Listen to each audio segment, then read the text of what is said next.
Hello and welcome to the Build with Bear workshop. My name is Pat Bear and I'm here to build a model kit and to hang out with all of you. I'm throwing the Bear Cave, the Lego, the Scythe, the Tier 2 blue emote in the chat. If you are currently a subscriber, you can reply with those emotes. If you're not yet a subscriber, you can say hi or use other people's emotes. Or, if you'd like, this is an option that you have. You don't have to say anything at all. You can just be a lurker and hang out. That's cool too. We got Harold here. We got Lashbrook here. We got a great crew already for a Thursday. I'll say this, before we get into this model kit and talking about a bunch of different things, well, first off, it feels dark in here, and I don't know why. I feel like we're gonna. Nope. That's not what I want to do. Oh, we got a resub coming in. How's that? That looks better. Okay. Hey, Lord Crashington, welcome. Aristophan 2. Aristophan subscriber tier 2, I should say, for 57 months saying Dragons Dogma 2. That's not a tongue twister, but it felt like one. So thank you so much to Aristophan for that. Appreciate you very much. Let's throw the Bear Cave Lego, Scythe emote, tier 2 blue emote in the chat. Thank you very much for 57 months. And yes, Dragons Dogma 2. It exists. More than just an announcement. They're going to do it. There's like a trailer.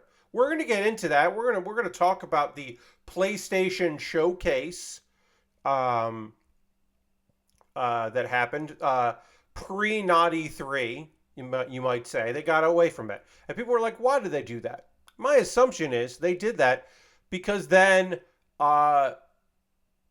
any game that they announced, because they announced a bunch of games that are multi-platform. Any game they announced, Microsoft can't make a big deal about. Like any cross-gen game or PC game or whatever, anything that is not a PlayStation exclusive, they just got out there ahead. So Microsoft has to, Microsoft, who don't probably have a lot of first-party games coming out in 2023, have to pick other things to showcase, probably. Or cooler announcements for the games that PlayStation showed this early. I don't know. But they also run the risk of people not remembering anything that PlayStation talked about in 2 weeks. Ghost Valve is here. Hey, Ghost Valve. We're going to get into model kit building. We are starting a new kit. It's a Witch from Mercury kit. The Beguir-Pente. The Baer is not, I want to say it French, like Baer, is not a French word. It is just a made-up word, so it's the Beguir-Pente. And Pente is obviously Spanish. So I thought it was like, did they do a French word and a Spanish word? No. Apparently Baer is not a real word. But we're working on it. It's a purple friend. The Beguir-B is a kit from the Prologue. This is not the Prologue kit. This is a grunt from later. It has a cool shield that expands to be a cooler shield. And that's fun. And it's also a big purple friend, which is great. I'm a big fan of. So this is one of those kits where it's got like A, B, and D from the original. And then a bunch of extra other parts. But I didn't build that one. I'm building the variation before I built the original. Which happens sometimes. I don't know. This kit was reasonably priced and I bought it. And there you go. I also want to build Witch from Mercury grunts because there's a bunch of them and they're good. We've built several. The next kit I'll be building is also a grunt from Witch from Mercury. That was bought off my Amazon wish list, and there'll be a video about that tomorrow. A mailbag video that I recorded slightly before the stream started. I think like an hour and a half ago I recorded that. All right, I'm going to retweet my tweet or reply to it that we're working on the Big Perp kit because we are working on Big Purple here. And let's go to the overhead. Boom. There we go. Overhead. You can see big purple friend, big shield, gun. It's got everything. It's got the instructions where some of it is in color, which is rad. We like that. Also, reminder, this is a Witch from Mercury kit. So, no polycaps. Polycapless. And there are stickers. And because this is it's not the original, but it's using some parts from the original, it's got a lot of stickers. This is the most stickers that I have seen on a Witch from Mercury kit. because some of them are color correcting because it's not a from the ground up kit. It is an adaptation of the first Beguir. Uh, so it is. It's got a bunch of stickers, which is a shame, but also like, all right, not the end of the world. I'm more interested it doesn't have, like, it's not a weird kit from 2004 that has undergating for no apparent reason. Uh, Lots of weirdly shaped stickers too. Yes, it does have a lot of like, this is going to go on the indent. The nice thing is a lot of this is going to go in the groove in a piece of plastic, so it shouldn't be too hard to place. It might be a little fiddly, but it's not going to be terribly fiddly. And we will be using 3 stickers from this very soon, so we'll just get those out because we're going to start with the head, which is different from the other head, so it's all on this piece here. Lovely colors, some clear parts. This is going to be a fun little build. I'm excited about it. Thank you to everyone that showed up last night for my stream. As you may remember, I normally stream on Tuesdays for my bonus streams, but because we were playing Sunshine Shuffle, it came out yesterday, so we played it. And it'll be out in Nintendo of America on the 31st. An update on our previous story. That kid is getting, or that kid, is getting an official actual release. They fixed the problem, which is great. That game is very fun and chill, and I look forward to going back to it on a stream. I don't think I'm going to be playing it outside of a stream, but I do think I will play because I'd like to know more about their story and get a few more games in. Maybe win another tournament because that was fun to do. You know, that was a good time. So maybe I would like to get back into that shit. I don't know.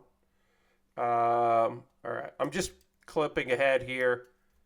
We'll get that together. So yeah, thank you everybody that showed up there. The VOD is up on my Twitch and my YouTube.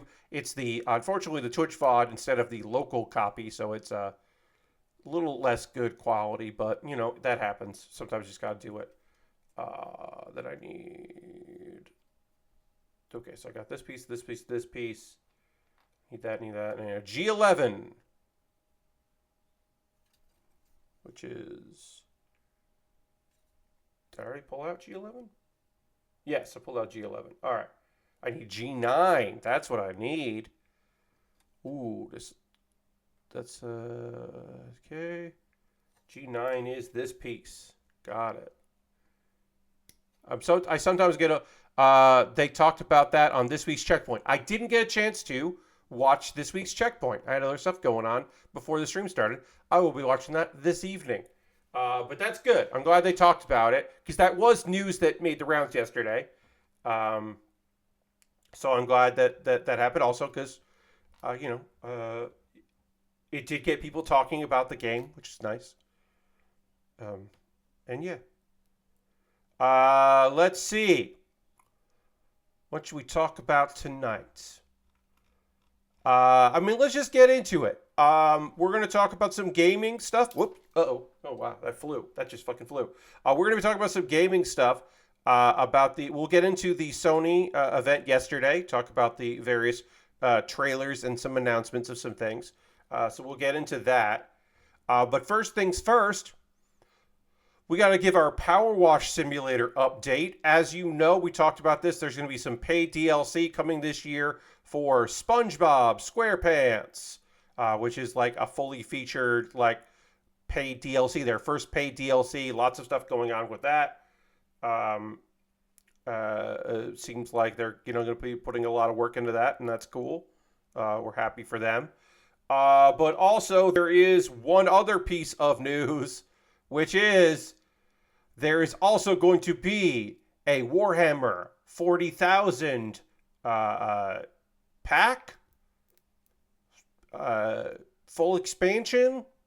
We don't know, but there's Warhammer 40,000 content coming soon, joining such luminaries as the Final Fantasy VII, Tomb Raider, and as I said, SpongeBob.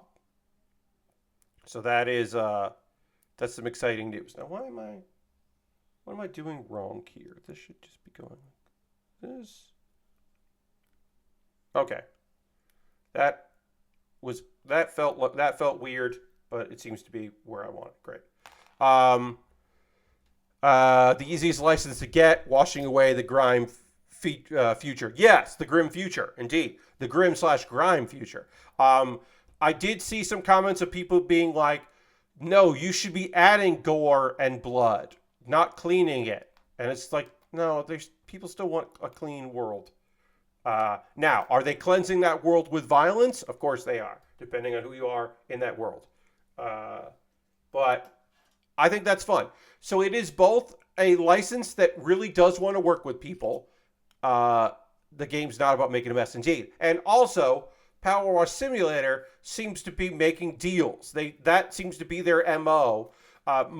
One could assume that the money they got from Square's now defunct indie initiative helped them fund that in early access, helped them fund the beginning game. My assumption is, based on no evidence, this is pure speculation on my part, I truly believe that these paid expansions, these paid DLCs, is to help them fund their next game. That is my belief, is that they are having some people do this contract work in order to continue to do the next game because it's their first game. That is my assumption. Again, I have no basis for this other than a hunch. Hey, Nathan, welcome. That my assumption being that they are doing this pay DLC stuff and licensing things just to try to get as much eyes on it and make as much money as they can so they can work on other projects in the future, which I don't think is a bad shout. All right, so we're applying some eye stickers here on the side of this kit. Again, this kit has quite a few stickers, and that's fine because it is, it's a modification of a previous kit, and I think that's fine to have a bunch of stickers. All right, so that's the Warhammer coming to Power Wash Simulator news. Let's get into the PlayStation thing. I watched almost this whole thing. I ducked out during the second Spider-Man 2 trailer because I was like, I get it. Sure. I felt okay. Let's see. We'll go in order here. I will have a lot to say about some things, not a lot to say about others. Fair Game was the first thing that came out, which is Haven Studios. That's Jade Raymond's studio. And that's a PlayStation-owned studio. And I have no memory of it. I have no memory of Fair Games other than the S is a $, and I don't hate that. I do not hate that choice. But yeah, I have no memory of this other than I think it's a loot shooter or an extraction shooter or something. I'm not really sure what was going on there, but it did not leave a impression on me at all. So moving on from that to Helldivers 2, which was a very good trailer because it definitely invoked some Starship Troopers vibes, which is great, which is what you would, like, good. Those are good vibes to be pulling from. So I thought that was very effective. I can't believe that Helldivers 1 came out in 2015. Now, I know that some people are like, but it's not top down. And to which I say, yeah, they probably changed it. They probably did a lot of thoughts on it. They probably had a lot of thoughts about, like, hey, if we're going to put out this game in like 8 years after the first one came out, we probably can't just do exactly what we did before, right? We probably should try something else. I don't know. Maybe they did. Maybe immediately they were just like, we're changing the camera, and we're putting no thought into why. We're just doing it. We're doing it because we hate people that liked our first game. Like, I don't think that's true, but I don't know. Could be. Generally, devs don't make a decision solely to piss off their diehard fans. I know that sounds like nonsense, like I'm just lying right now, but that does seem to be the case. that devs are not out here making decisions purely to piss people off. That's the executive role. That's not the creative role. It's job. Immortals of Avum looked fine. EA's got to do something, and that's what this is. Devs definitely don't consider every option before making decisions. No, Lord Crash. Yeah, that's coming up this summer for PlayStation and Xbox and PC. Yeah, Immortals.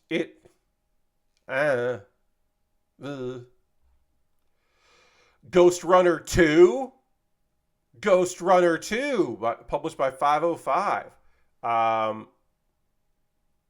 First person platforming stuff. I like you know what? I'll say this, friends. This didn't really do much for me, but I do enjoy and appreciate some first person platforming. So sure. Speaking of games with numbers in their name, Phantom Blade Zero. Phantom Blade Zero. Those swords moved fast. Here's the thing, right? That could just be the CG trailer. That could just be a vibe. It might be that you don't swing a sword, your multiple swords, that fucking fast and that frenetically. But I will say this. In that trailer, in the Phantom Blade Zero trailer, those swords moved fucking fast and looked pretty rad. Lasper says, I feel like Ghost Runner should have been for me, but I found it too punishing and hated redoing sections. That sucks. I'm sorry to hear that, Lasper. I never played Ghost Runner, so I got no stake in that. We finished the head because it wasn't much to build. And now we're moving on to the body. We're in the B now. We're doing some B here. B25. Got it. But yeah, Phantom Blade seemed pretty fucking rad. So, sure. Sword of the Sea. It is from the developer of Abzu and The Pathless. And it appears to be Journey with skateboards. But instead of skateboards, it's a sword. It really does appear to be what if like Journey, but like you surfed or skateboarded on a sword. To which I say, sure, fucking yeah, looked goddamn gorgeous. Hope it plays great. Seems neat. Definitely seems like something that I would like to see more of. Sure. I don't know what else to tell you. That was one of the games that I came out of this thing looking at going like, yeah, all right. Yeah. Okay. I never finished the Talos Principle 1, but we're getting the Talos Principle 2. Way back in 2014. I liked the Talos Principle, but I got real fucking stuck. Here's what happened. I got real stuck at one point in that game. And then I was like, I guess I'm going to try to look this up and see what I'm fucking up. And in trying to look something up, I realized that I had somehow gotten... I did a thing in that game that I sequence broke in that game. Somewhere in the Talos Principle, I did a speedrun strat accidentally. And so a solution was something I was supposed to do previously. I'm being very vague. One, because I don't remember. And two, because I don't want to spoil puzzles or anything. But I definitely did something weird that I shouldn't have done. And I got myself stuck. And I couldn't figure out how to fix that problem. So eventually, I just stopped playing it. So that's my Talos Principle story. But, Talos Principle 2, sure. Go for it. Phantom Blade looked neat purely because the dude sprints everywhere. No time for subtlety. Yes. Lots of fucking movement in that game. Fast-paced action. Not against it. Thank you. I saw a bunch of people. So I was hanging out, moderating the Jeff Gersman, the watch along from Jeff, and a bunch of people when Neva trailer hit were just like, nope, fuck off, no, because I guess a lot of people only want the feeling of fuck yeah when they play video games. And you know what? Sure. Don't cross the line and start saying that other people shouldn't be able to have games that make you sad. Games what make you feel things. If you don't want to play a game that looks goddamn beautiful and gorgeous and emotionally manipulative, you don't have to do that. That's fine. Neva looks fucking gorgeous. It's the developer behind Gris, and I thought Gris was great. This presentation had a great slate of indie stuff. So yeah, Lord Crashington, totally. There was a lot of cool indie bullshit in here. There's some also just like regular old like bullshit, but there was some good indie bullshit. Yeah, and I thought, looking at this, I was like, fuck yeah, this looks really cool. I'm totally into it. Yeah, it looks fucking devastating. And that's cool. You know what didn't look cool? Square Enix is putting out I guess it's a video game. What if you combined the worst parts of, well, no. What if you combined the things that people say they don't like about Fortnite with the gameplay, but none of the like art or like polish of like the Squid Kids, like Splatoon. And then you had someone from Square Enix make it. Well, then you would have Foam Stars, which sounds like Foam Stars sounds like a website where you can upload pictures from like raves and foam parties. It's like one of those sites that you can like submit your photos and then you just look at it and laugh at people. That's what Foam Stars sounds like. It's a name that I don't like saying, and I won't anymore. The weird thing is that trailer was 3x3 and the game is 4x4. No. That doesn't surprise me. But yeah, that did not look fun or interesting or engaging or good.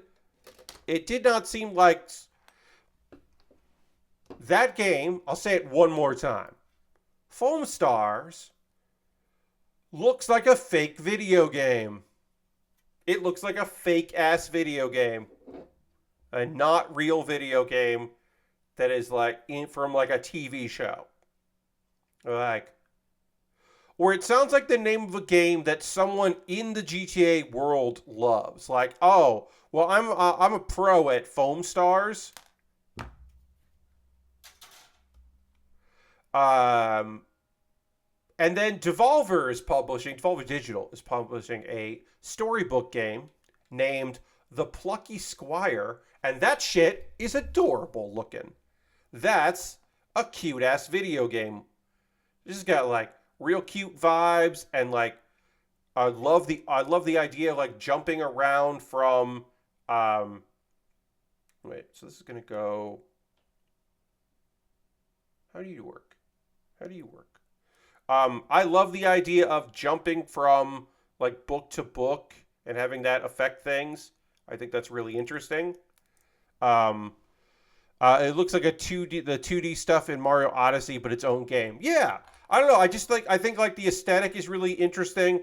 It looked very fun. I think the music in the trailer was really captivating. And just like overall just had, I don't know, it had, you know what, I'll say this, like it had good energy. This is one of those things where you're just like, oh yeah, they're just making a fun ass video game here. Cool. Great job, Devolver, for publishing this cute looking fun video game.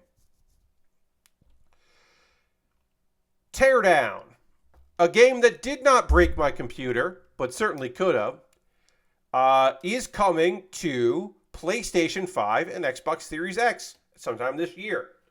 Later, it has been said that some community mods will be coming along with it. And I do. Look, I didn't enjoy the storyline progression thing in it, but I know some people really fucking love that. It wasn't me. That wasn't a thing that I was super into, but I do know plenty of people that really enjoyed just going through the motions of that game and doing what they told you to do. But for me, that game is okay. Let me download these handful of really weird mods and try to completely destroy what I'm doing here. And then, that thing also sets things on fire. Hell yeah. All right. I just set yet another thing on fire. Oh, I'm setting more things on fire. Uh, that's just a very fun thing. I want to see that game crash on a console. Yeah. I mean, my assumption is that, like, a lot of the if then what else will happens are just not going to be in that version. You're going to have a lot of stuff that just kind of like stops doing what it originally planned on doing.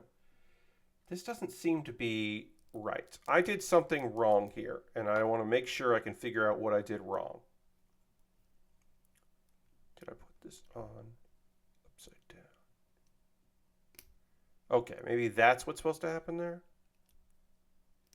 That is great. There was a little indication there that I did not understand, but I was putting part of this body together wrong, and that would have been bad. So, fixed it. Problem solved. I'm going to assemble all the chests and then we'll panel line it. Put the giant apartment towers in there with the guns that call it asteroids. Yeah, I mean, like, who knows, right? I honestly think even if you have a low-powered machine, you can tweak that game. They've gotten very good at tweaking that game so that it won't fuck up your whole shit by playing it. If you got a low-end machine, you shouldn't like stream it, but you can run that thing. They got better at that, and I do think that no matter what, it's not going to run great on a console. I just don't think it's going to run super great on a console. That's my wild belief. All right, so this is going to go like this. Pop in like that. Yeah. I love this goddamn purple. It's so good looking. Jesus. It's really, really sharp. Lovely color. All right, we got... Okay, so... there's going to be a Metal Gear collection coming out. But also, there's a Metal Gear Solid 3 or Metal Gear Solid Delta Snake Eater. Is a remake. They're remaking Snake Eater. And fine. You know what? I guess, right? The collection, I think, is more interesting than the remake of 3, but okay, sure. Remake them. Whatever. I do hope that the next collection, because they said the collection was Volume 1, I really hope that Volume 2 has, like, Revengeance, and it's considered canon. Because Revengeance, I mean, I did enjoy 5, but Revengeance is actually my favorite Metal Gear game, which some people hate that I say that. They very much dislike that that my favorite is the nonsense one. Wristband bounced off MGS3 back in the day. Maybe the remake will get me through it. Yeah, could be. I definitely did not finish that game. But I also have only finished Metal Gear Solid 5 and Revengeance. Those are the 2 Metal Gears that I have finished. So I probably shouldn't say much. I'm assuming the Game Boy Color and PSP games are in Volume 1 along with MGS4. No. I don't. You shouldn't assume. You should not assume that any game that involves multiplayer is going to be in that collection. I don't believe the Acid games. No. I don't think they're going to put anything that's not a mainline PlayStation and then some that came to other consoles games in there. I don't think you're going to see anything like that. I don't think anyone thinks that PSP games should be archived. Portable Ops and Peace Walker are mainline. Yeah, but PSP games don't get into collections.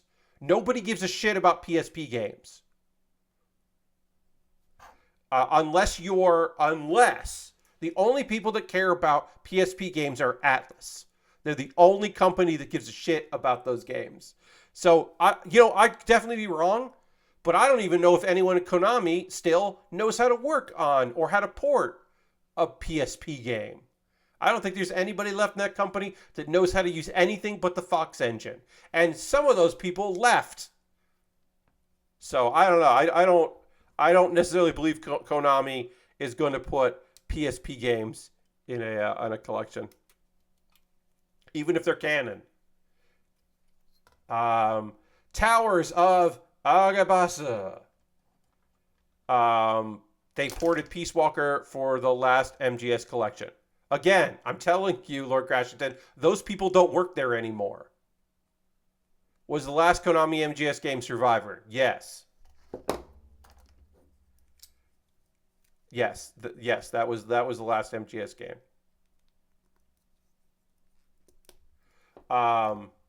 Towers of Agabasa or Hasaba.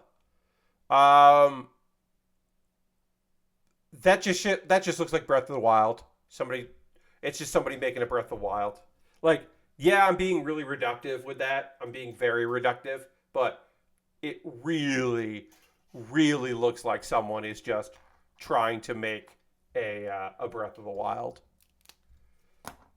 Final Fantasy 16 trailer. That's coming out June 22nd. That's right around the corner. That shit's soon. If you're interested, you know. I thought all Metal Gear was the nonsense one. Harold, it's different degrees of nonsense, but yes, but also yes. Have a good night, Harold. Thank you for hanging out. Thank you for the joke. Hope to see you soon. Hey, Alan Wake 2. I still remembered they were making Alan Wake, but I still didn't think we were going to see a trailer. Also, like, Remedy's just like, hey, we said that everything was connected. We said that this was all connected, but like, hey, this is definitely connected to Max Payne. Like, I know we've said that. Like, there's a Remedy verse. Like, yeah, we told you there was a Remedy verse because, like, Control has a lot to do with this. But, like, also Max Payne does. Because, like, fucking Max Payne shit. There's Max Payne shit in this. And that's cool as hell. I'm excited about Alan Wake 2. I liked Alan Wake more than most people. I think that the Alan Wake DLC was fucking awesome because it was self-contained and small. I forget the name of it, which sucks for me, but I thought that was cool. I think Quantum Break is not a very good video game, but there was the bullshit about Quantum Break that wasn't a video game I thought was pretty cool, and then Control is fantastic. So I am excited for this. It's a good ass time. I don't know. I saw that trailer and I was just like, oh, I know that voice though. But I know that voice. What the fuck's going on here? So yeah, I'm interested in whatever they're doing here. American Nightmare. Thank you, Nathan. I appreciate that. I could not remember the DLC name for Alan Wake, and it was American Nightmare, which I liked. I thought American Nightmare was a cool DLC. It was like a little standalone. It was neat. Something you could sink your teeth in. Not wrap your teeth around. Sink your teeth in. Alan Wake John Wick Edition. Yeah. Assassin's Creed Mirage. They're back making the Assassin's Creed games you said you were tired of. But then they started making other Assassin's Creed games. And you were like, I'm tired of this. So now they're making the old style of Assassin's Creed game. And you're like, yeah, all right. I'll play that. I'll try that. Sure. Okay. Yeah. I mean, now I'm nostalgic for that kind of Assassin's Creed game. So sure. Okay. Yeah. You know what? Yeah. All right. Wind Record says, hi, Pat. Control was very cool. It was very fucking cool. Say that. I'll add a swear to that, your statement. And say it was pretty fucking cool. I had a good time with Control. Never streamed it because that was one of those that I decided that was a for me game. Like I was going to play Control, but I was just going to play. Like I don't know. I don't usually play games that require me to really have a controller and really be like really focused because I don't do well with that. I like games that are also podcast games. I like streaming podcast games. It just makes my life easier.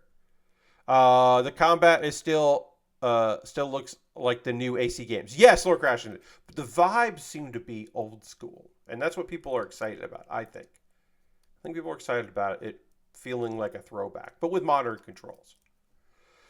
Um, hey, uh,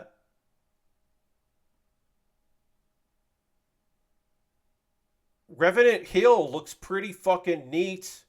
One, I love a worker owned co op in games. Um, I love the idea that like I think when it started, people were like, "Hey, this feels like Night in the Woods." It's like, yeah, that's why. Bombs Fail is working on a new game. Um, apparently, they made a statement. Glory Society made a statement at Polygon. I'm just going to read this real quick here. We're not saying much as of yet, though since everyone is asking, we can confirm this is not Night in the Woods 2. Duh. Why would people think it is? Just because of the art style? But whatever. It has a different name, different characters. But rather a brand new and super cool thing all on its own. We are blown away by the response. Look forward to sharing more. Sure, that's a great little statement. But yeah, I don't know.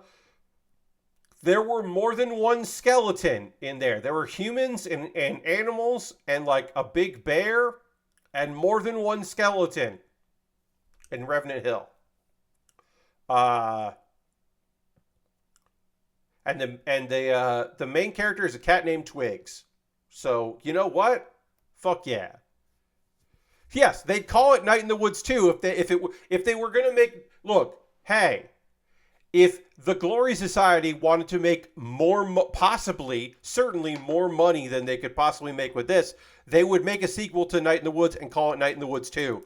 Because then people would be like, oh shit, I'd play more Night in the Woods. Instead of people being like, is this a Night in the Woods ripoff? Oh, it's the same studio? Oh, okay. Is it Night in the Woods 2? Which is what people are saying, or asking. I guess enough people are asking that they had to make a fucking statement about it. This kit is coming together real fucking fast, which I don't hate, except that it did cost me $20-something. And so I would like it to take a little more fucking time. But we'll keep going on it. Night in the Woods, daytime. Day in the Woods. Dragons, Dogma 2. That's my audition to be the announcer for Dragon's Dogma. Is to that for Dragon's Dogma 2 for to be like the title card comes up and it's just me saying Dragon's Dogma 2. I don't know, I mean, I can work on it. That was just my first. That was my first two takes, right? Like I can, like if you have notes, I'll definitely hear notes. But that's what I'm thinking for it. That's just my gut first interpretation, but like whatever. I accept feedback. Capcom is legitimately making Dragon's Dogma 2, and that's fucking wild. That's not, in my opinion, that's not a good business strategy. Like, I'm not Capcom. Like, I'm not out here making the big money moves, right? Like, I'm just a guy. I'm just a guy on the internet. I certainly don't know anything. But if you told me, hey, Pat,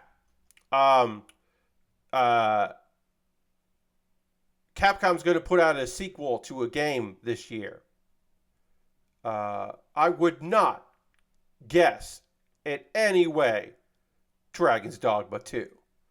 That don't make any sense to me. It's cool, but it feels like a very strange idea to me.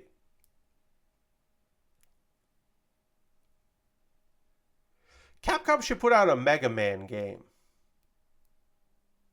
Right? that doesn't seem like I'm me being a dumbass, right? Like that seems like a thing they should do, right?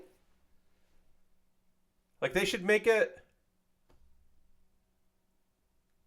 They should make a new Mega Man. Who's this last bro? They should make a Mega Man game. They've got more Mega Man collections to release. Well, here's the thing, Lord Crashington. They know they're going to sell a bunch of those. But also, if they made a new one, then later they could release that as part of a collection. I'm just saying, just putting it out there that if they wanted to, they could do a new Mega Man game.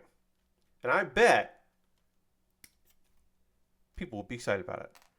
I feel like they just put out Mega Man 11. That we're looking at this. We're looking at it right now. Mega Man 11. When did Mega Man 11 come out? That game came out in 2018. So, while that wasn't that long ago, that also was 5 years ago. Will they make a Mega Man 12? Apparently, hey, guess what, everybody? Mega Man 12 is coming out November 5th, 2023, apparently. According to Fantendo.phantom.com, Mega Man 12 is coming out November 5th, 2023, which is celebrating the 35th anniversary of Mega Man. So, I wasn't wrong. And Mega Man, apparently, Mega Man, all right, good. Now I'm going to look it up on Capcom, megaman.capcom.com. Let's see, do they have a page about 12? They have a page about 11. They do not have a page about 12. Okay. A Phantom fan site, indeed. That was on the, yeah. The internet says they sold 6 million Dragon Dogma 1s. You know what? I'll say that. Yeah, 12 doesn't exist yet, yeah, so they don't have a website for it. So 6 million copies, that's fucking good. You do have to wonder how many copies got sold like later. I mean, they did also the anime, which is interesting. But yeah, I gotta wonder like how many copies got sold like within the first year, and how many got sold for like, yes, helps that when it's $5 all the time. Yeah, I mean like, you know, but also, hey, 6 million copies is 6 million copies, you know? Like that ain't no slouch. This piece just does not want to fit in where I want it to fit in. There. All right, that fits in. And then this goes, how do you work? You go like that. Okay. Because this is the right arm.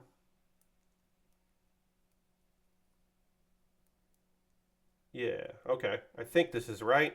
I think I'm doing this correctly. We'll find out later if I fuck this up. They sold 6 copies to 1 million people for each platform. Yes. But yeah, I mean, like, hey, 6 million copies? Sure. I'm just saying, like, I was surprised. Like, I was surprised to hear that they were going to do another Dragon's Dogma. That was just an odd choice to me. Also, there's going to be a VR mode for Resident Evil 4, which is coming to PlayStation VR 2, but no release date about that. And that is, of course, your PlayStation VR 2 update. At some point, they're going to get Resident Evil 4. And sure. I mean, yes, they should do that. Sure. Marathon. The most contentious reveal on this. It has been rumored for a long time that Bungie was going to be doing a marathon game, and some people were very excited about that. Other people were very much not excited about that. because they don't really particularly love this current generation or this current version of Bungie. So they were like, I don't know if this is gonna be good or not. And some people are very unhappy that it is, of course, a loot shooter. Or sorry, extraction shooter, not a loot shooter. They might be more happy with it being a loot shooter. They are unhappy that it is an extraction shooter. To which I say, yeah, I can see why you'd be mad about that. People have a connotation of what an extraction shooter is, and they don't like that, and they want their vibes. They're not happy. They're not getting their vibes. But like also like, it might just be me. You know, I might be wrong here. I don't know if you get Marathon if it's not an extraction shooter. If it's a third person, like single player, like map exploration shooter, I don't think you get that. What percentage of gamer pop has never touched VR? You all think? A gamer population has never touched VR. Oh, I mean, so like VR penetration is not good. It's grown and it will continue to grow. All right, so I did something wrong here because this piece needs to slide in like that. Okay, no, I get it wrong. Okay. How many people of those people actually played Marathon? So that's the thing, right?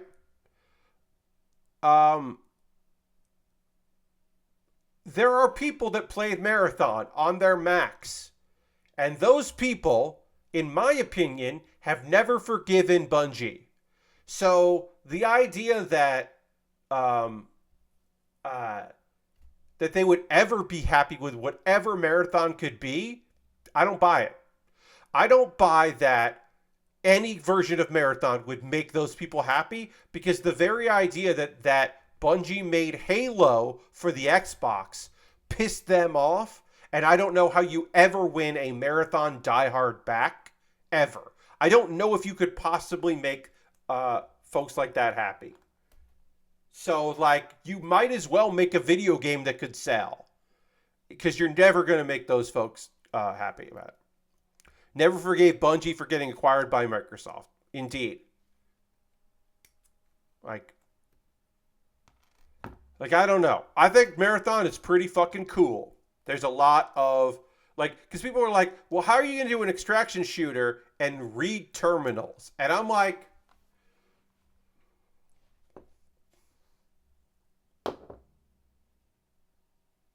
I don't know what to say to you. If the thing you love, the only thing you care about in Marathon is reading terminals, get a book. There's wikis that can help you, because I don't know what else to tell you. Like, I don't know. There's just no helping that. There's no helping someone that is just like, if you say, I don't like extraction shooters, right? If that's your thing, okay. If you're like, the arbitrary choice to escape or fuck over someone else does not appeal to me. Okay. I think that's totally valid. But to be like, this Marathon game is going to be bad because of that. Bobby Dice Roller just gifted 5 subs to Fallopian Frenzy, F. Pausel, just another spicy, hell yeah. Rio Star Wind, who raided us last night, and Angry Mob of Steve. Thank you so much, Bobby. We're going to hit the old applause there. Thank you very much for that.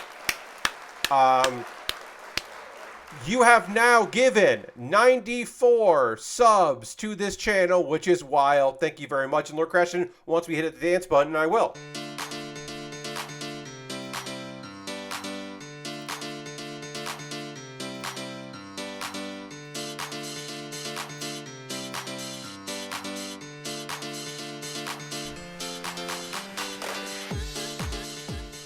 We got there. I wanted to get to the dudes this time. Thank you very much, Bobby. That's very kind of you. Appreciate that. The last week of that song, indeed. 94 is a lot. It's a whole lot. Thank you very much. Let's throw the emotes in the chat there. And thank Bobby for that. That's so many gift subs. I appreciate that very much. It's very kind of you. Marathon. All right. Yeah, like I said, if your thing is, this is not the style of game that I like, I think that's totally reasonable and fine. If you're like, Bungie isn't doing right by their fans, like, I don't know what to fucking tell you. You passed 69 and now it's at 96, indeed. Bobby asked, Pat, do you have a favorite chain pizza place? Now, an important thing to remember about your friend Pat Baer is that I lived in Connecticut growing up, and then I moved to New York. Now, Connecticut, you might be surprised to know, has very good pizza. You got to be in southern Connecticut. You want to be in New Haven. I didn't live in New Haven itself, but I lived near New Haven. I lived close enough to go to Worcester Street, which has, in my opinion, Worcester Street pizza is just so good. You go to Sally's, go to Pepe's, you're golden. It's going to take fucking forever. It's going to be a nightmare. You're going to get good pizza. So I was exposed to really good pizza there. Then I moved to New York, obviously had really great pizza. Now, I am not someone that says you can't go to a chain pizza place and have a good time. But it is my opinion that, like, chain pizza is just another thing that exists. Create New York pizza like Sbarro's. Yeah. Chain pizza has its place, and I won't ever say that it doesn't have its place. All right, we got to put a sticker on here, our shoulder stickers here, which is then going to have a clear piece over it, which is fucking cool. So we got to figure out the sticker there. Now, I would say, if I'm going to get chain pizza, when I was a kid, it was Pizza Hut. Because I loved the concept of the personal pan pizza. A pizza just for me. Love that. Now, I'm not really interested in that kind of like thick crust in a personal pan. I don't go for the personal pan these days. But the idea of that made Pizza Hut my favorite place as a kid for pizza. Because it was just such a cool idea. In adulthood, I like getting a Domino's pizza. I have one particular kind of pizza that I enjoy, which is I will order the thin crust. I will get the thin crust from Domino's. I will get bacon and onion because the onion absorbs the bacon grease as it cooks. And I will get it, in just like the party style, the tavern style, which is the little squares. And you just break off. And that is my favorite. So I like that kind of Domino's. Also, you get the cheesy bread because you should get the cheesy bread. You get the pizza, the medium size, you get the cheesy bread, you're good. I do that one time a year, usually for WrestleMania. I like having a bunch of dumb, terrible pizza from Domino's at WrestleMania because it's like, and now it's WrestleMania's 2 nights, and I don't do that 2 nights in a row because that's not me. That's not my style. But I will for one night get a whole mess of terrible Domino's nonsense. Dining in a Pizza Hut was the height of luxury as a kid. Totally, Lord Crashington. Very good. And Bobby says, would you say your pizza trajectory follows your death match wrestling trajectory? No. So, no, because like, I think that like, my capacity for bullshit food has increased dramatically as I've gotten older, whereas my capacity for bullshit, violent, for the sake of violence wrestling has decreased over time. So it's actually an inverse of that. Whereas like I'm like, no, I don't want to eat whatever weird thing that is. Or like, I'm like, yeah, all right, sure. What is that? Okay. Is that, that pizza, someone bought a pizza, filled it with chicken nuggets, and then rolled the slices. So it's a pizza roll with chicken nuggets inside? Sure, I'll eat that. That sounds awful in a great way. Whereas like in my 20s, I'd be like, that's a waste of good chicken nuggets and good pizza. So I'm much more interested in all forms of nonsense. I'm much less snobby about food these days. I used to be way more. Whereas my taste in wrestling continue to be, I like a lot of good dumb bullshit. I like great storytelling and fantastic, like, I like a good chain wrestling match. I like some good high flying nonsense. I like all kinds of wrestling. But my favorite is probably very good wrestlers who are actively choosing to be very silly, while still clearly being good wrestlers, which is why my favorite wrestler on American television is Orange Cassidy, an exceptionally talented wrestler that can do anything, but is choosing right now to be very quote-unquote lazy and funny. And I really appreciate that and enjoy that very much about good old OC.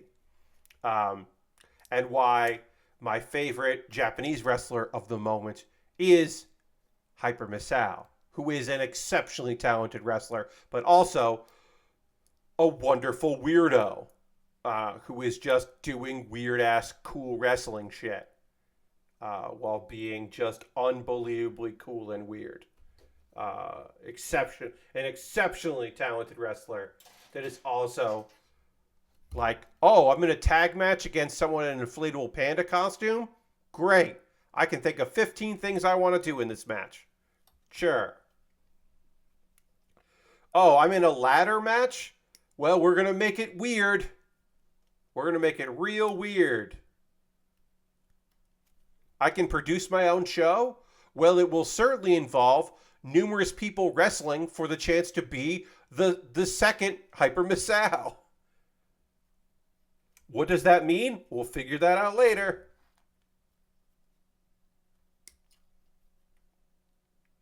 She showed up to a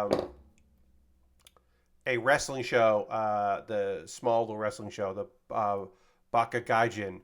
And she basically said, it does not matter to me if I win or lose this match.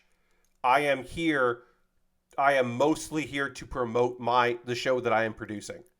And I love that honesty of just like, yeah, this is going to be fun, but really I'm here to promote myself, and the show. Like, I'm here to promote hype. And I just love that. Just like, yeah. I'm more here for me. Wearing, like, handing out flyers, wearing a poster of her show on her shirt. Oh, Hyper Misao fucking rules. Pat, my taste in wrestling is now just the girls wrestling through a window. Gato Move? Are you talking about Gato Move? Gato Move they just rent a practice room that is like also a classroom. They just rent a like practice room in a rehearsal space that doubles as a classroom, and they just wrestle out of there. And they put mats down, and they have a window into the hallway which they make use of, and it worked when there was no audience, and it works with an audience, and it's just very good weird wrestlers in Japan. And then sometimes like very good wrestlers that are like traveling through happen to just stop in because they're like, yeah, I want to do the weird show. I very much appreciate it. Gato Move is very good. Oh, Nathan says, I thought that was going somewhere way worse. Yes, the idea of, so Bobby, when you said girls wrestling through a window, I knew what you meant, and I'm very happy I did, because Gato Move is really fun. But that does sound like some Peeping Tom shit, like, oh, I like it when the girls wrestle, and I look in through a window. That's what it sounded like you were saying, Bobby. And I knew you weren't saying that, but that's what it did. But that's what it could have said. But Gato Move is really fun, and I appreciate it. Voya Wrestling Entertainment, yes. Just to finish up, because we're going to take a pause for the cause here, but I do want to finish up. Concord, I don't fucking know what the fuck that was. That's like space shit. I don't know. I don't know what that was. The Gran Turismo movie, Project Q.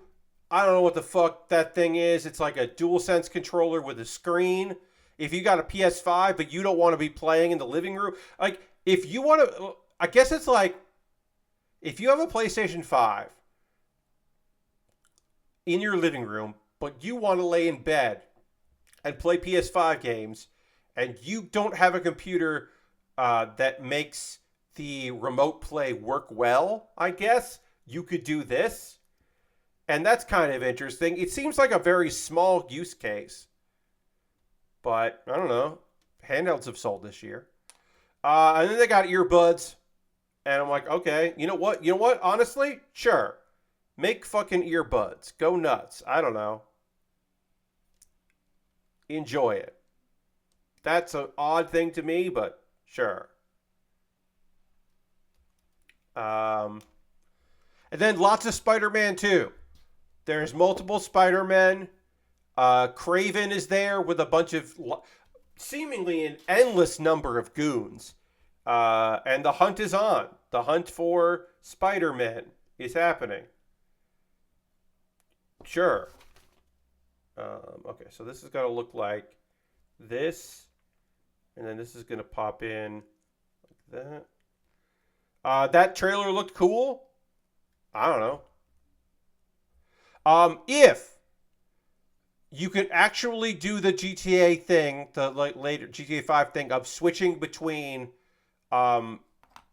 Spider-Man, or that if that was a storytelling device, it looked cool. If that is a gameplay device where you can at any time switch between Spider-Man seemingly seamlessly, that shit sounds awesome then. If that's actually a thing you can do, that's going to be cool as fucking hell.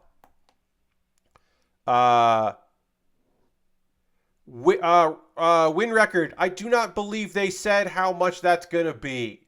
The Project Q DualSense controller with a screen. I do not know. Falcon says, I built this last week. The shield is sick. Yeah, that's one of the reasons why I wanted this kit, was because the shield looks so fucking cool. That I love a good big weird weapon on a mobile suit. So yeah. Yeah, okay. That's Sony's PlayStation Showcase. Seems pretty cool. Yeah.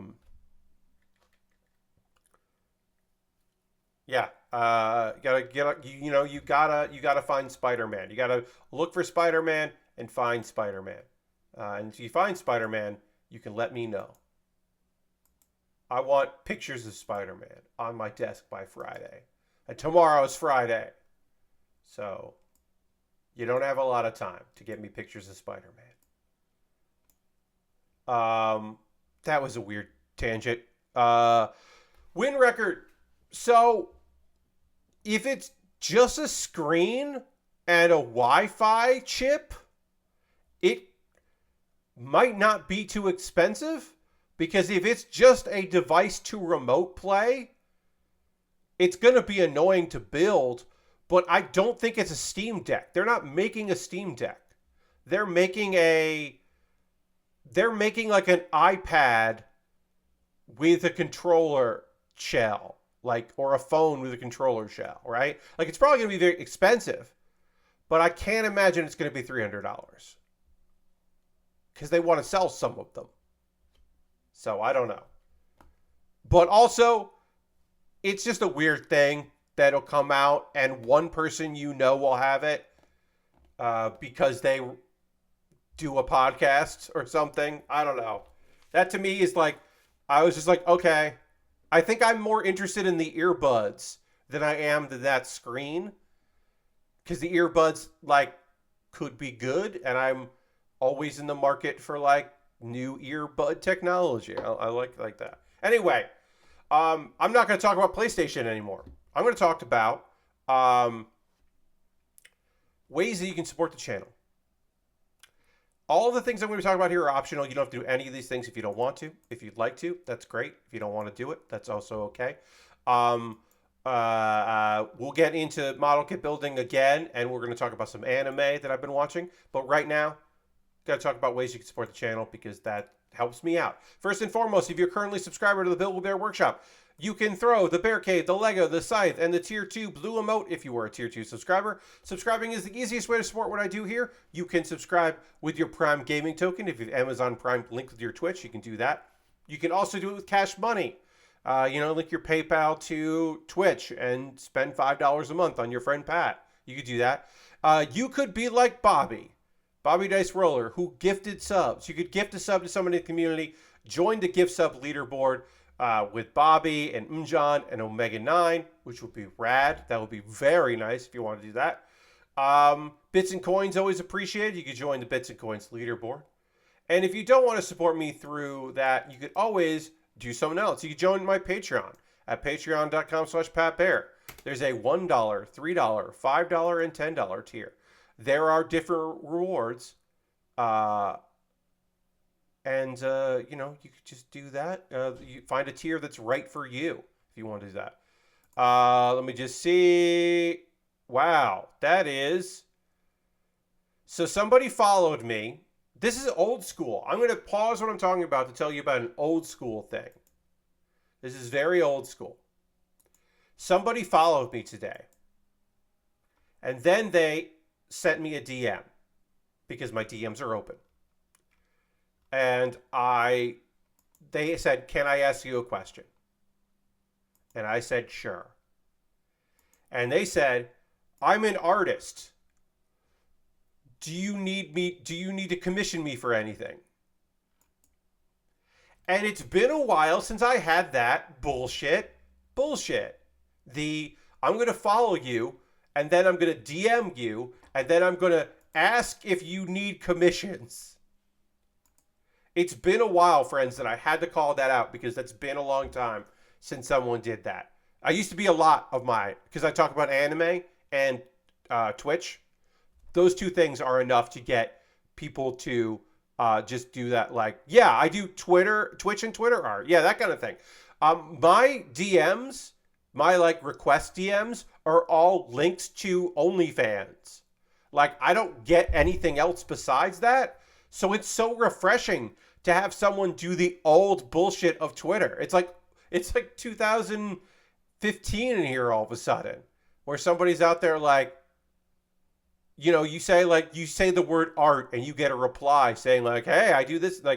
That's so refreshing. I blocked them because I don't need that in my life at all. But that was refreshing. Old school. That's some old school bullshit.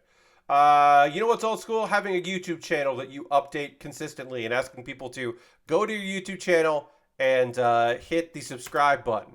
But while you're there, consider becoming a member. For $2 a month, you get my Wednesday videos a day early.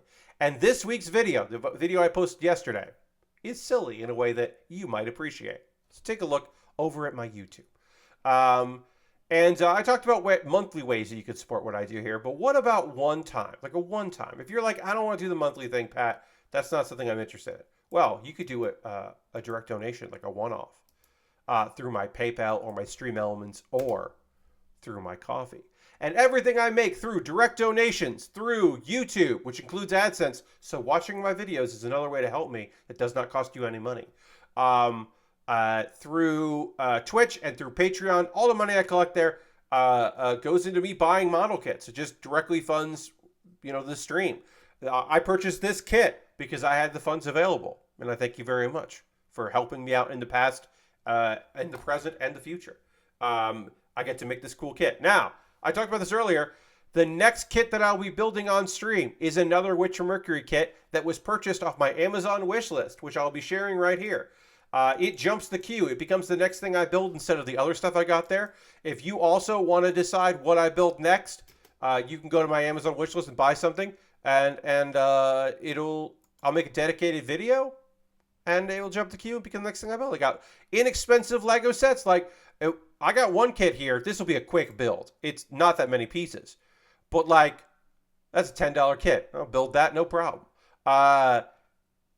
I've got inexpensive kits, expensive kits, kits with free shipping, kits with not free shipping that are coming all the way from Japan, all kinds of different stuff that drops in price, goes on sale.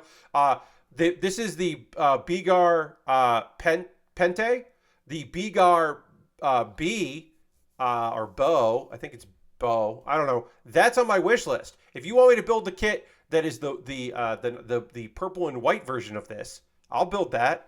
I don't have a problem with that. But yeah, I got Lego sets and model kits, inexpensive kits, expensive kits, kits with free shipping, kits without free shipping, kits that dropped in some price. The only Daryl Baldy, the Daryl Baldy kit is there. That's dropped in price. That's a good price, $26. That's not bad. I got a bunch of kits in there. I'll build them on stream. You get it. You know. You understand the assignment. There's some gear at the bottom because it's always nice to have gear. And sometimes people want to help out, but they don't know what to buy, and that's fine. We'll get back to building in just a moment. I updated my throne wish list today. If you want to help me out, but you're not interested in spending any money on Amazon, I get it. Go over to my throne wish list. It's a much more curated list, but there are some things in there that I don't have on my Amazon list. So take a look at there.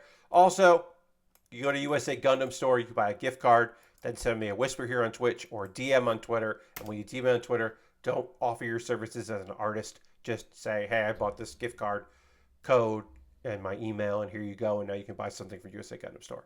It's just a way to do it. That's just a way to do it. If you want to support me and not spend a dime, hang out in my Discord. My Discord is a lovely little place where people post stuff they're interested in to talk to me about. And also, I post build photos. People post stuff they're working on too, which is nice. This week, I put up a new episode of Pat Bear's Anime Club where I ranked all 14 Crunchyroll originals. Not all of them are anime, but all of them were produced in part or totally by Crunchyroll, and I ranked them using Tier Maker. From S tier at the top all the way to X-Arm at the bottom. X-Arm got its own category, because nothing is as bad as X-Arm. And then Baerly Rehearsed is an ongoing video series where every week I write a character piece, and then I perform it, and I do some amount of practice.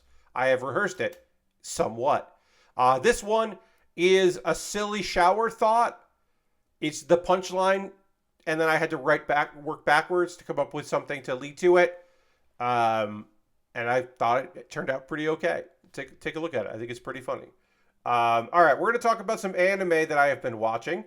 And then we'll talk about some more video game stuff later. But we'll get into some anime talk right now. But first things first, I have to drink some water. I am in desperate need of liquid a beverage. So I'll drink a little water and we'll dramatically transition to the overhead. And then I'm going to build a hand, and then I'm going to panel line this arm. And we're going to get into that right now.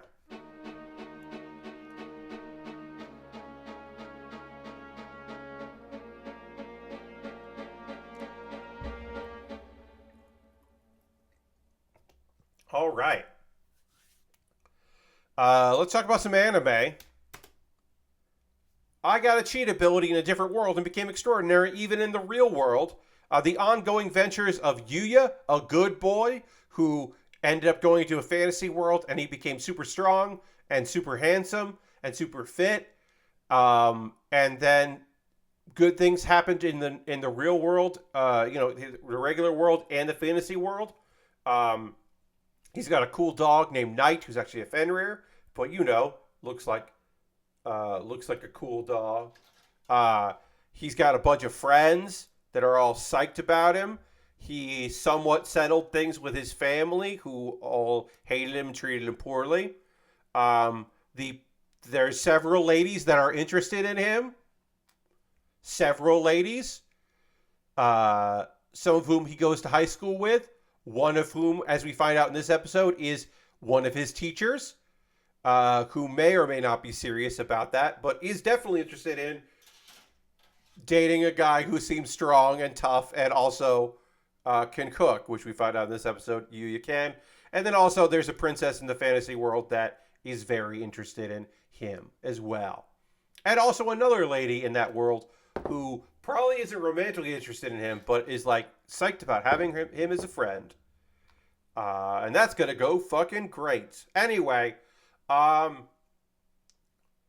so Yuya is at the camp, and he caught a bunch of fish with his bare fucking hands because he's a Superman.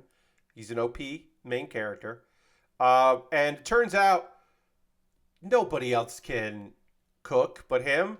And they foraged a bunch of stuff, only some of which was poisoned, and he figured out what was, and decided that they weren't going to turn that in. And he cooks a great meal with his skills. And for the first time, he's cooked for other people, and they all really like it, and the teachers really like it too. Which again leads to what's her name, Sawada, Ms. Sawada, to be like, when are we gonna get married? Which is a weird thing for a teacher to say. But anyway, everyone's really impressed, and he's like, "Oh, I've only ever cooked for myself. This is a weird feeling where people are really happy with what I did." Like, he's had a lot of that lately, but this is just like a specific thing of like, "Oh, I made food and they all appreciated it." He's also happy when his dog Knight likes the food, but this is a different feeling. He can get used to it. He's liking it. He's pleased with himself, which is lovely because we want good things for our boy.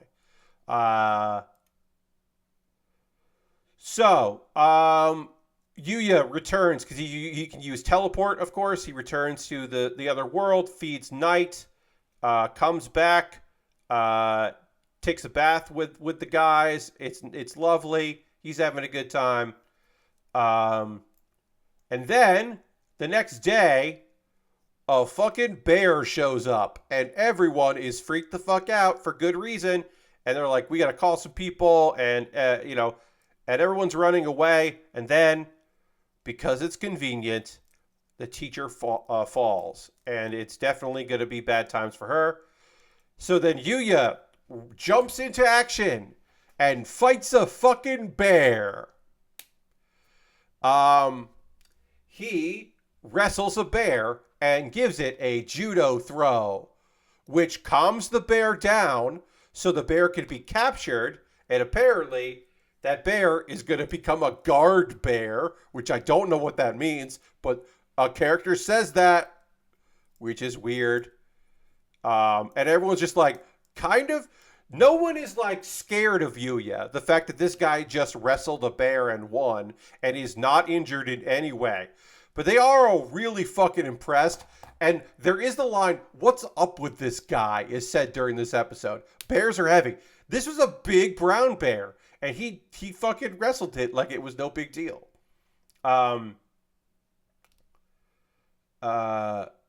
He judo threw a bear, and that's pretty cool. Okay, so later, after that's the end of the camping thing. Later, he goes back to the fantasy world because he has an audience with the king who wants to thank him for saving what's her name, Lexia, and then also he gets the suspicion that Yuya might be trying to seduce his daughter, which is not the case, but single fathers, you get it. Anyway, before he goes to meet with them, I gotta tell you that they defeat some monsters, and a helmet drops, and it's an ugly-looking, weird helmet. And he puts the helmet on. I don't know why he did, but he puts the helmet on. And Pat, why are you telling me about this? Because it's important. Because if he didn't put the helmet on, the next scene wouldn't happen. Someone sets a trap and attacks Lexia because they are there to assassinate Lexia, the princess. And they don't notice that the person in the mask is Yuya. Knight senses that there's a problem. Knight senses it before Yuya does. The princess is saved, and then Yuya teleports over and takes out the assailant, who is wearing a mask. And that assailant is Luna, the girl from the previous episode. That's right, she's only been in one other episode. That was in the forest and trained with Yuya, and they are friends. And now Yuya is like, oh, she didn't realize that I was, when she attacked, that I was wearing the mask, but she still attacked. what's going on here. So he's like, I'm going to have to talk to her. I'm going to heal her wounds because he knocked her out. And then I'm going to find out what's going on. And then the princess is like, I also would like to know what's going on. And I think she does want to know why this person tried to kill her. But she also wants to know, hey, who's this girl and why do you care about her? You know, there's a little bit of like, yeah, but tell me about this girl. Who's this? What's your relationship with this girl? So we're going to find out more about why our trained assassin is there.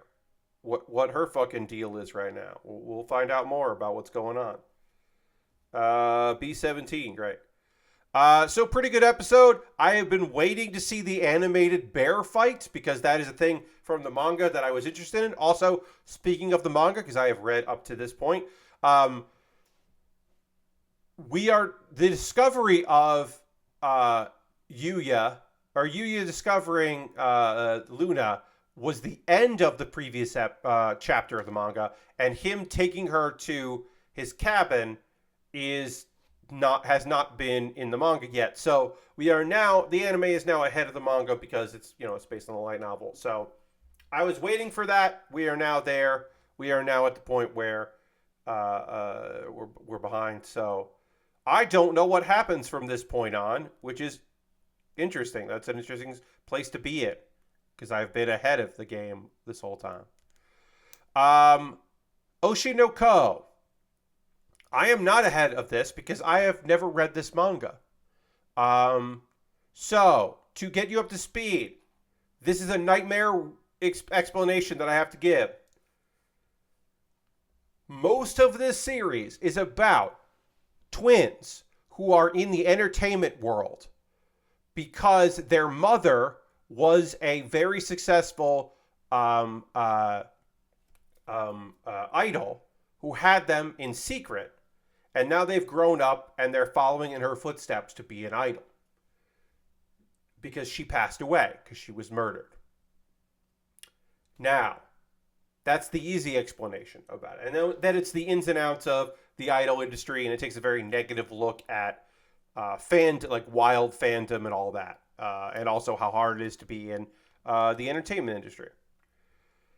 But also, both of our main characters are reincarnations of people who passed away that both knew Ai in some fashion. Ai is the girl that passed away, the mother. The girl was, in her previous life, she was someone very sick who loved Ai and worshipped Ai, and brought her comfort. And the other person who passed away, who is now her son, was a doctor that treated that girl and also treated Ai and helped her give birth. Or he was prepping to help her give birth before he was murdered by the same person who then murdered her. And that's the fucking anime. This should be, by all accounts, a murder mystery anime about a guy trying to solve the murder of the person who set up this guy and gave him access to her, the stalker, and gave him access, who's probably also his father. But in reality, this is an anime where that's in the background, and in the foreground it's fucking hard to be an idol, and also some fans are shitty.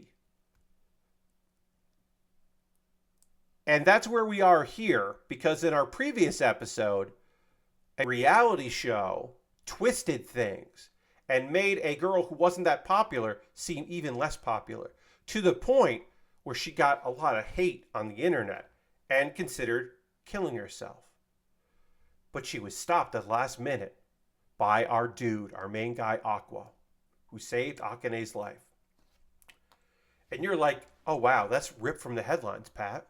It's very topical. And it is.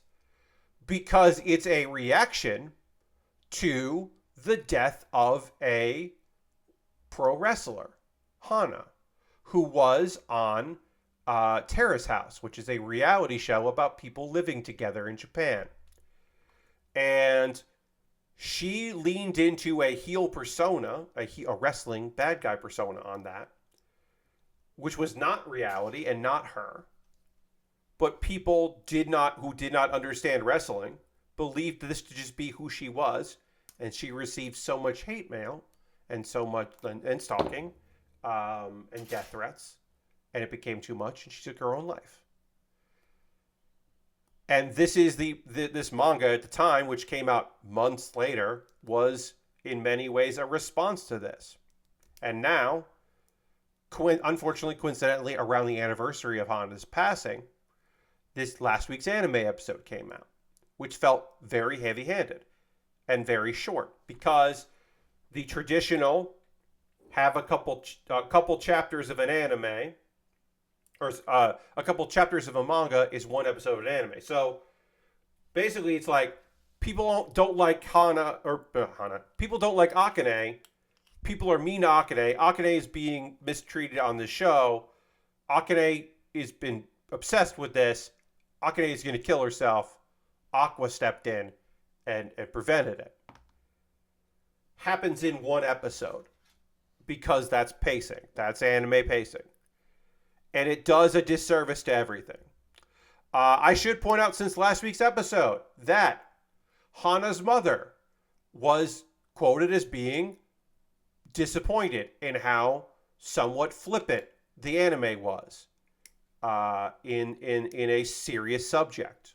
Should also say that I don't know how it aired in Japan on television, but in America, there was a suicide hotline number at the beginning of the episode, and some fans got very vocally mad about that because it was a spoiler.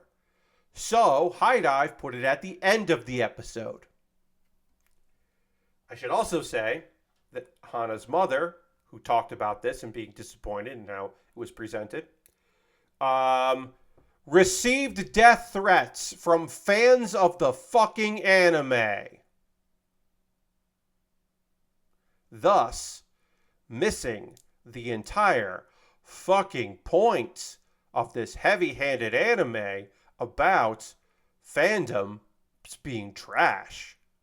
Completely missing the point, and instead only understanding the idea that someone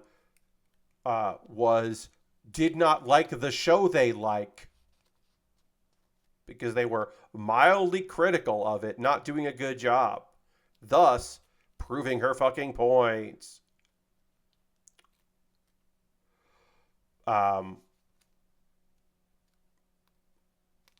All that to say, sorry I missed, but is this marketed as a retelling of that person's story?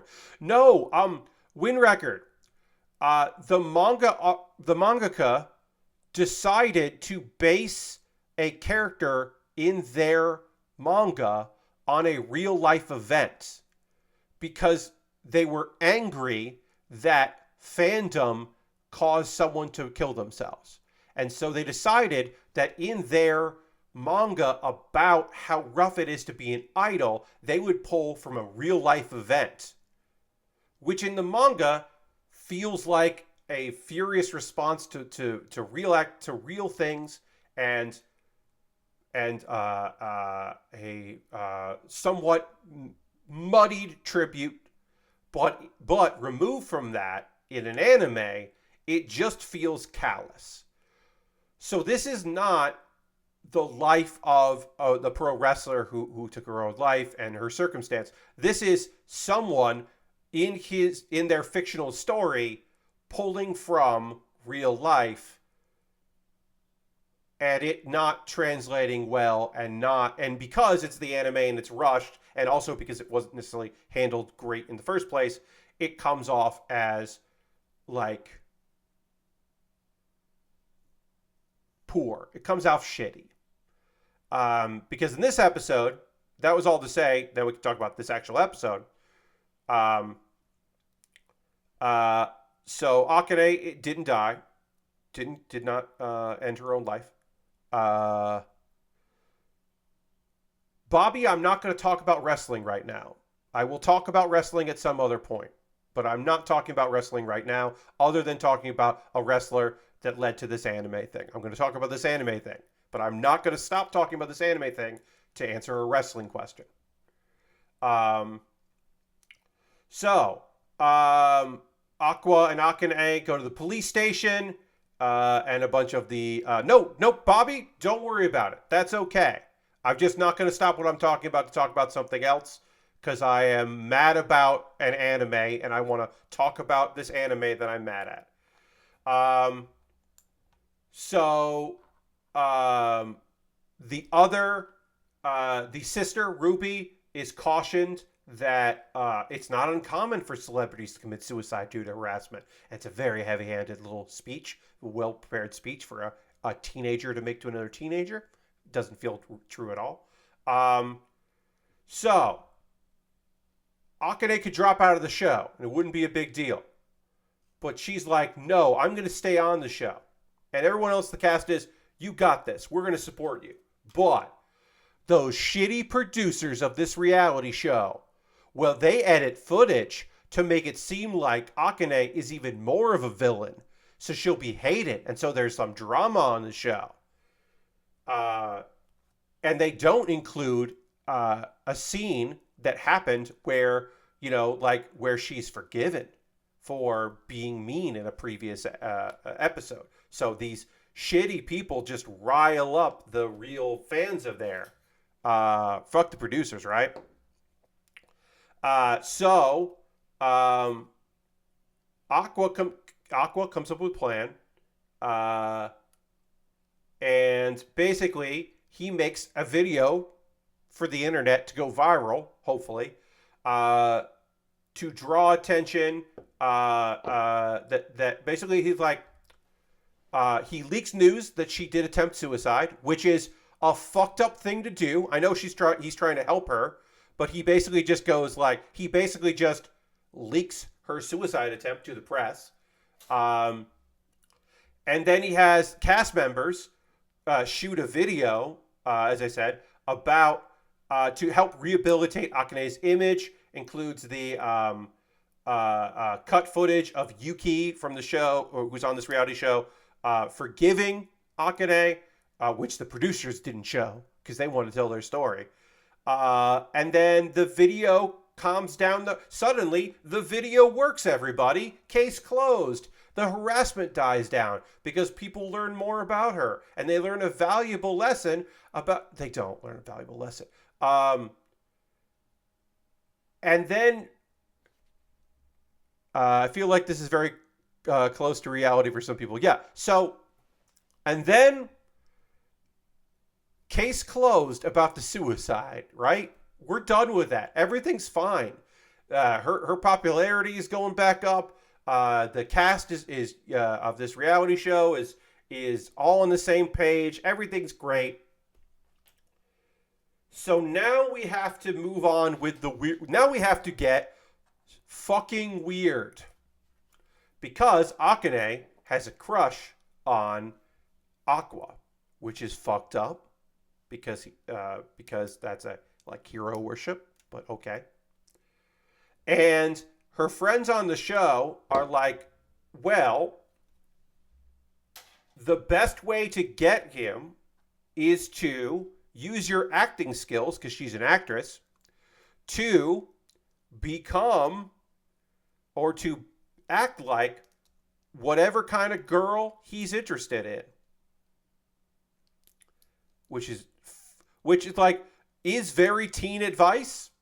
But also, this is a girl that just tried to kill herself. And it's very weird to be like, hey, the thing you should do is pretend to be someone else. It's just so weird. It's just a weird thing. It's just like a confluence of weird. Anyway, the thing she knows he likes the most is he's a big fan of an idol that passed away, that was murdered. This incredibly famous idol. He happens to be a fan of hers. Now, she does not know that. That's his mom that he's a fan of, because she doesn't know that. She just knows that the thing she knows the most about him is that he likes is this one idol.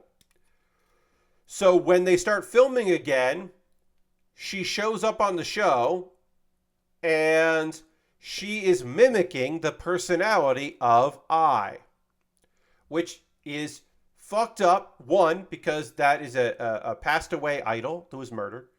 Two, that's fucked up because that is his mom. And three, that's fucked up because we know that he's reincarnated and he was a big fan of hers, and so it's all fucking weird. All of that is weird, but because of pacing of the manga, we are here now. And so we are beyond this is an odd like finger wag retelling of a real life situation that happened to a real person. And now we are in this girl is trying to date a guy by pretending to be his mom. But she doesn't know that part. And so it went from, this is a weird handling of a very sensitive situation and topic, to, hey, this anime is fucking weird. And I really just needed to talk about it because I have a couple friends that like this anime, but I don't know it. I have had one conversation with a friend who was like, Pat, this is going to be your show of the season. I can't wait for you to check this out. The first couple episodes are going to be so wild. We didn't know that it was going to be a 90-minute first episode. It's like, you're going to love it. It's so weird. And I'm just like, we have not talked about how this anime is really interesting, but I don't like it. I'm going to watch every episode. It's been a while. Nathan says, yeah, I'm probably not going to watch it. I'm going to say this. I think the pilot is worth watching. The first episode is 90 minutes, and it ends with Aqua and Ruby growing at a certain age, and Aqua deciding that he's going to fucking figure out who set up his mom / the idol that he appreciated, and also led to his own death. It starts with Kim as a doctor and ends with him as a guy getting ready to go into like middle school. And that's a lot. That 90 minutes just goes a million places and is buck wild. And I think totally worth watching. But the rest of the show I am not interested in, mainly because I've watched a lot of media about kids in the idol business trying their best and being met with reality, which this show is very much focused on. And the thing I'm most interested in is, who's the dad? Who's the father? Is the father the person that set up the mom like twice at 2 occasions? Like, who? Like, I'm interested in the mystery. I'm not interested in the being an idol is tough stuff. But I know some people, that's the thing they're here for. I talked way more than I thought I would about Oshi no Ko.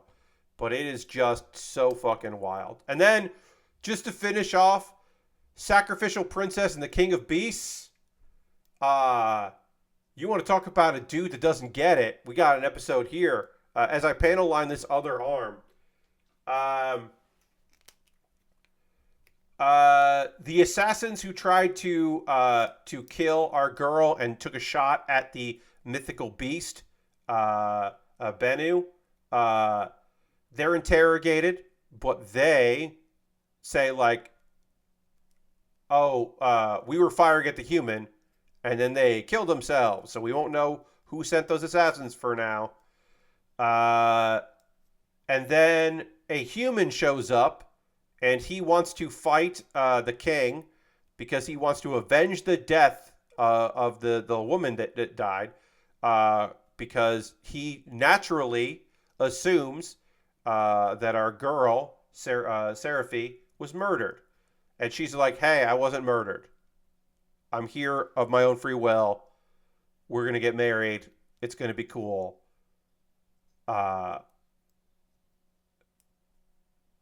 That's Illa. And Illa sucks. Um, Illa, like, look, Illa's village was attacked by beasts. That's where his hatred comes from. Sure, he thinks that he wasn't able to protect his childhood friend, even though Seraphi. This is the first time we've heard of anyone ever caring about Seraphi at all, but it's this dude. But it's very one-sided. Like, this is like, oh, I'm going to protect you. I'm the hero. I couldn't save you, so now I'm going to get revenge. And then, like, there is no revenge for him to get, so he's just like, okay, well, come with me. Like, escape with me. And she's like, no, I'm going to stay here. I'm going to do this. So he knocks her out and kidnaps her after insulting Amit,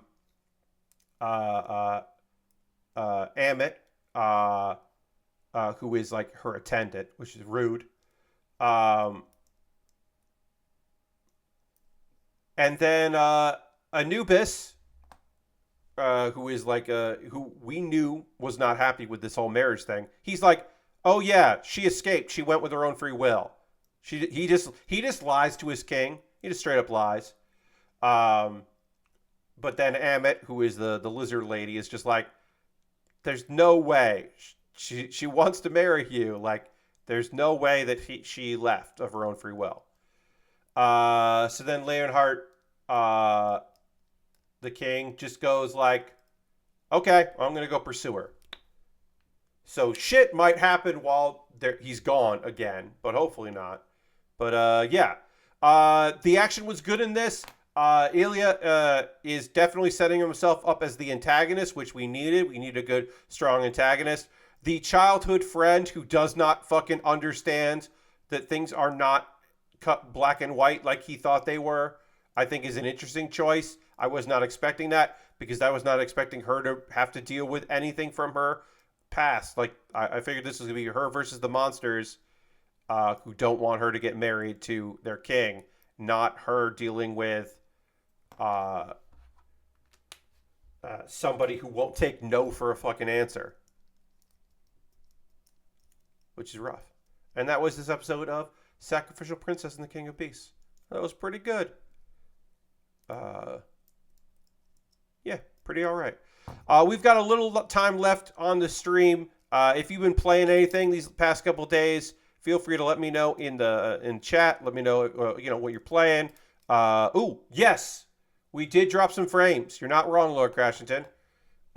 We dropped 400 frames right there. So we've got a little time left in the stream before we drop even more frames. And we built half this kit already, which is wild.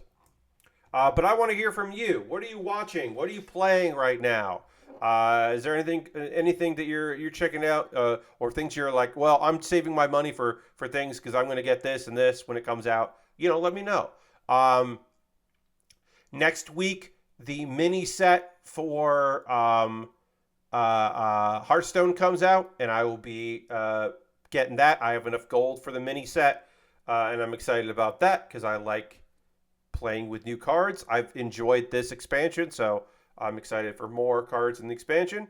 But I'm still playing Hearthstone every day. I just got my 1,000th win with Shaman, a class that I did not play all that much up until pretty recently. I always liked Evolve decks, but I never really was serious about it. So this is only, I think, my third class with 1,000 wins. Paladin and maybe Rogue, maybe not Rogue. Maybe my second class with 1,000 wins. So I'm happy about that. But yeah, got 1,000 wins in Hearthstone this week for Shaman. Still playing that. Still enjoying my time with. Let's see. So we're building 2 at a time here. So I need B20. I need both B20s. Where's the other B20? Great. So yeah, I'm mostly playing that. Again, last night I played Sunshine Shuffle. Had a very good time with Sunshine Shuffle. That is a fun video game, which I'll definitely stream again.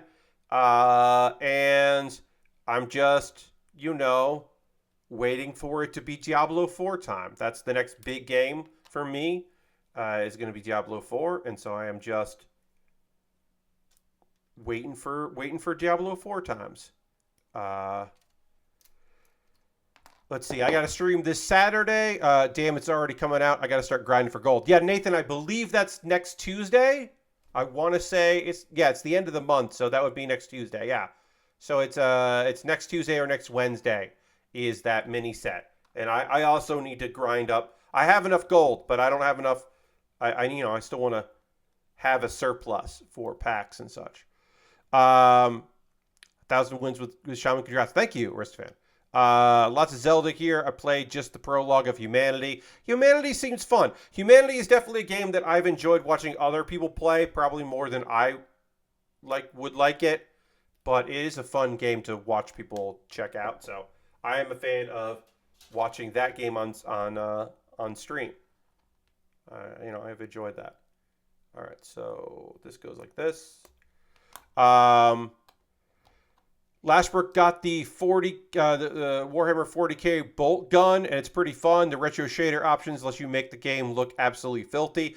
Yeah, I felt nothing watching that. I watched Jeff Gerstmann play that, and I felt absolutely nothing. Nothing about that appealed to me. I don't know.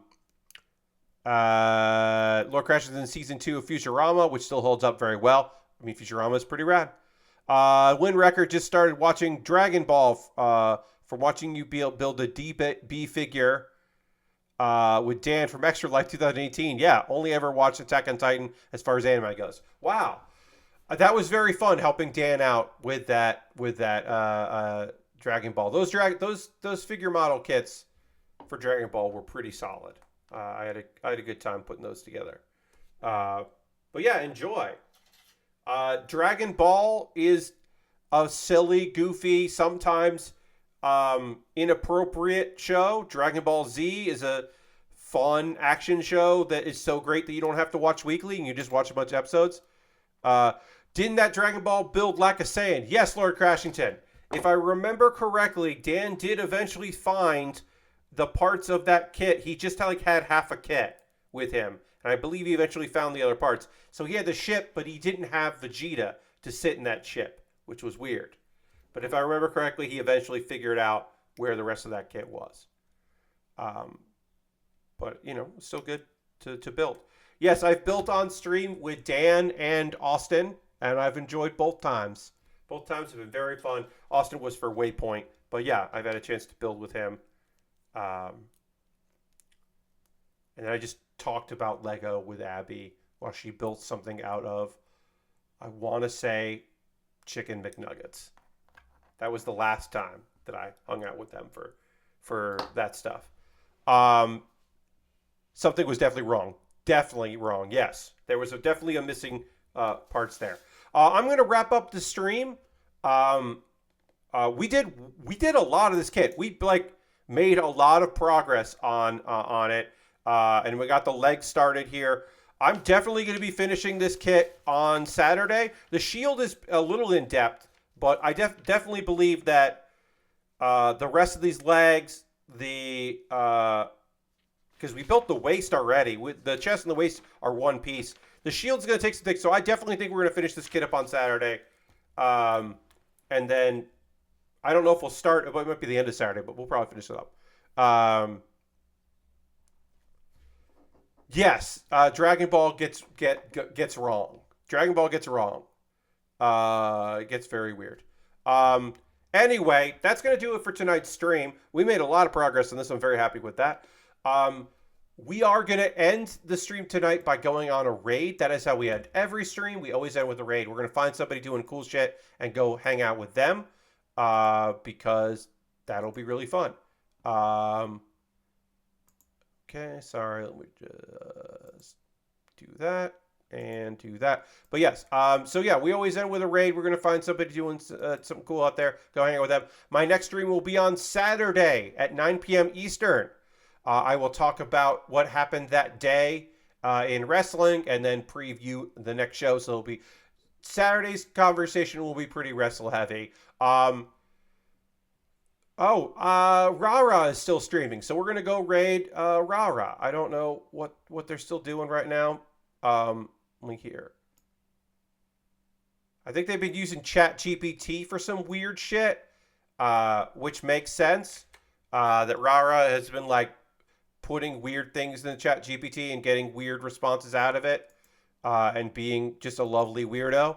So we're gonna raid Rara because she fucking rules, and we haven't raided her in a while. So feel free to come along on this raid. It's going to be a good time. Make sure you come back on Saturday at 9 p.m. To continue this kit, finish this kit. We'll finish the fight on Saturday and then maybe start something new or just wrap it up. But it'll be a good time. We'll talk about wrestling and video games and anime and all kinds of things on Saturday. Thank you very much for being here. I'll see you in the next one. Goodbye, everybody. Goodbye, goodbye, goodbye, goodbye, goodbye, goodbye, goodbye.